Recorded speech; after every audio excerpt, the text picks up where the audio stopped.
Baik, masih bersama saya. Kali ini saya akan membahas tentang semangat dan kegairahan kerja. Yang pertama, semangat kerja. Semangat kerja adalah melakukan pekerjaan secara lebih giat sehingga dengan demikian pekerjaan akan dapat diharapkan lebih cepat dan lebih baik. Sedangkan kegairahan kerja adalah kesenangan yang mendalam terhadap pekerjaan yang dilakukan. Terus yang kedua, indikasi turun atau rendahnya semangat dan kegairahan kerja. Yang A, turun atau rendahnya produktivitas kerja. B, tingkat absensi yang naik atau tinggi. C, labor turnover atau tingkat perpindahan karyawan yang tinggi. Yang D, tingkat kerusakan yang naik atau tinggi. Yang E, kegelisahan di mana-mana. Yang F, tuntutan yang sering terjadi. Yang G, pemogokan. Sebab-sebab turunnya semangat dan kegairahan kerja. 1. Upah yang terlalu rendah. 2. Insentif yang kurang terarah. 3. Lingkungan kerja yang buruk dan sebagainya. Yang 4. Sebenarnya pada prinsipnya turunnya semangat dan kegairahan kerja adalah disebabkan karena ketidakpuasan dan para karyawan. Cara meningkat semangat dan kegairahan kerja. 1. Gaji yang cukup. 2. Memperhatikan kebutuhan rohani. 3.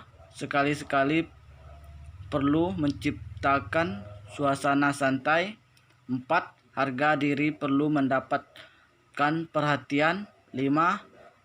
Tempatkan para karyawan pada posisi yang tepat. 6. Berikan kesempatan kepada mereka untuk maju. 7. Perasaan aman menghadapi masa depan perlu diperhatikan. 8. Usahakan para karyawan mempunyai loyalitas. 9. Sekali-sekali para karyawan perlu pula diajak berunding. Yang ke-10, pemberian insentif yang terarah. Yang ke-11, fasilitas yang menyenangkan. Kelelahan dan kebosanan.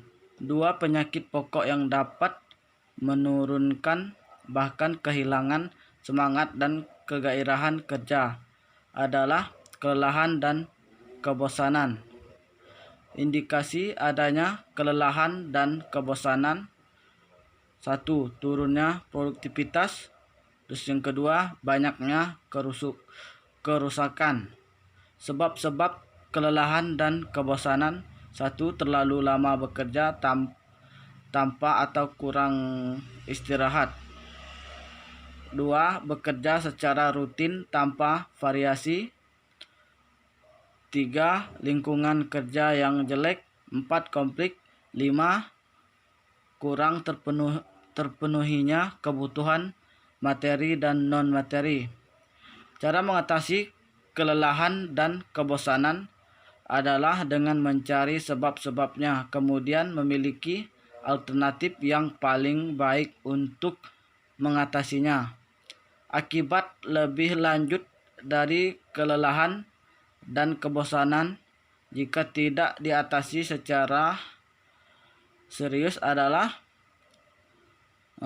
banyaknya kecelakaan dalam melaksanaan tugas. Terus meningkatnya labor turnover dengan segala akibatnya. Kedisiplinan. Pentingnya kedisiplinan. Kedisiplinan adalah kesadaran dan kesediaan seseorang menaati semua peraturan perusahaan dan norma-norma posisi yang berlaku. Kesadaran adalah sikap seseorang yang secara sukarela menaati semua peraturan dan sadar akan tugas dan tanggung jawab. Jadi, dia akan mematuhi atau mengerjakan semua tugasnya dengan baik, bukan atas paksaan. Kesediaan adalah sebuah sikap, tingkah laku, dan perbuatan seseorang yang sesuai dengan peraturan perusahaan, baik yang tertulis maupun tidak. Mengapa dalam kedisiplinan karyawan diperlukan peraturan dan hukuman? Peraturan sangat diperlukan untuk memberi bimbingan dan penyuluhan baik bagi karyawan dalam menciptakan tata tertib yang baik di perusahaan. Dengan tata tertib yang baik, semangat kerja, efisien, dan efektivitas kerja karyawan akan meningkat. Hukuman diperlukan dalam meningkatkan kedisiplinan dan mendidik karyawan supaya menaati semua peraturan perusahaan. Pemberian hukuman harus adil dan tegas terhadap semua karyawan. Dengan keadilan dan ketegasan, sasaran pemberian hukuman tercapai. Indikator-indikator kedisiplinan. Indikator yang mempengaruhi tingkat kedisiplinan karyawan suatu organisasi di antaranya 1. Tujuan dan kemampuan. 2. Teladan pemimpin. 3. Balas jasa. 4. Keadilan. 5. Waskat. 6. Sanksi hukuman. 7. Ketegasan. 8. Hukuman kemanusiaan. Kedisiplinan dan kesejahteraan serta ancaman. Kedisiplinan perlu yang disiplin dan sesuai. Ada 2 tipe kegiatan pendisiplinan, yaitu 1. Disiplin preventif adalah kegiatan yang dilaksanakan untuk mendorong para karyawan agar mengikuti berbagai standar dan aturan sehingga penyelewengan dapat dicegah.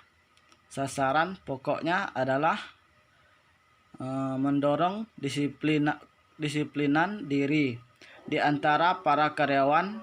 Dengan cara ini karyawan menjaga disiplinan diri mereka, bukan semata-mata karena dipaksa manajemen. Terus yang kedua, disiplin korektif adalah kegiatan yang diambil untuk menangani pelanggaran terhadap aturan-aturan dan mencoba untuk menghindari pelanggaran-pelanggaran lebih lanjut. Kegiatan korektif sering berupa bentuk hukuman dan sering disebut bentuk pendisiplinan atau disciplinary action.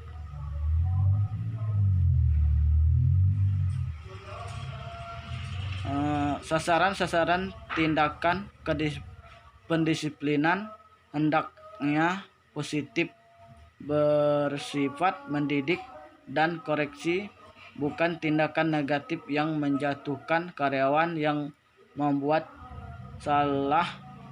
Maksud pendisiplinan adalah untuk memperbaiki kegiatan di waktu yang akan datang, bukan menghukum kegiatan di masa lalu.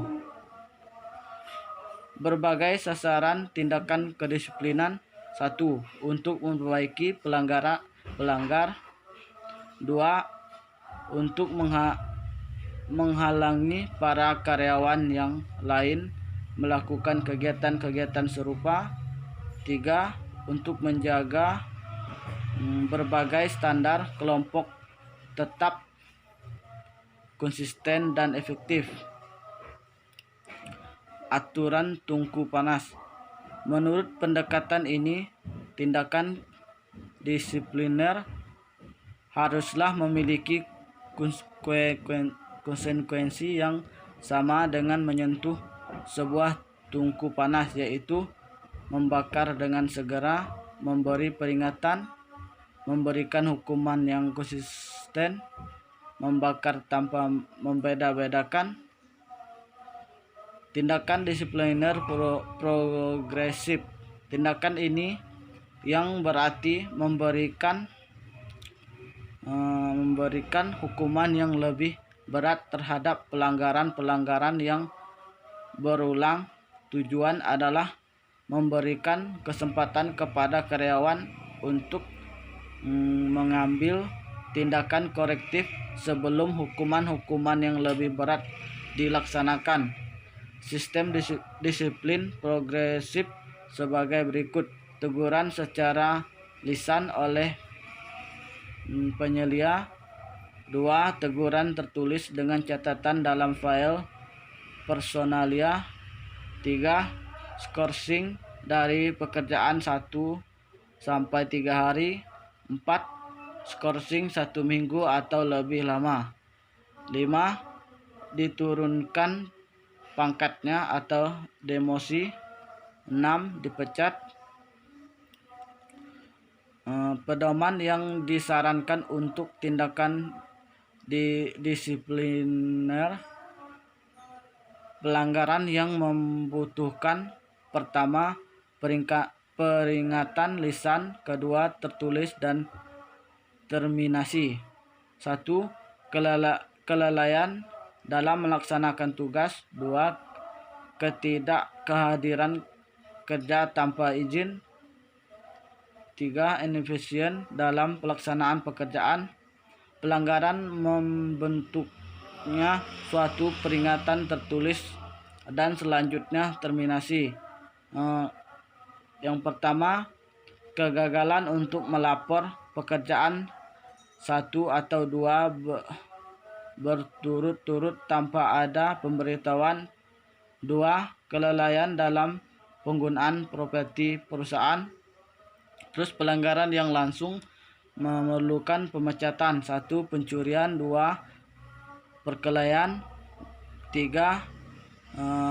Memasukkan kartu jam hadir. Sekian penjelasan saya.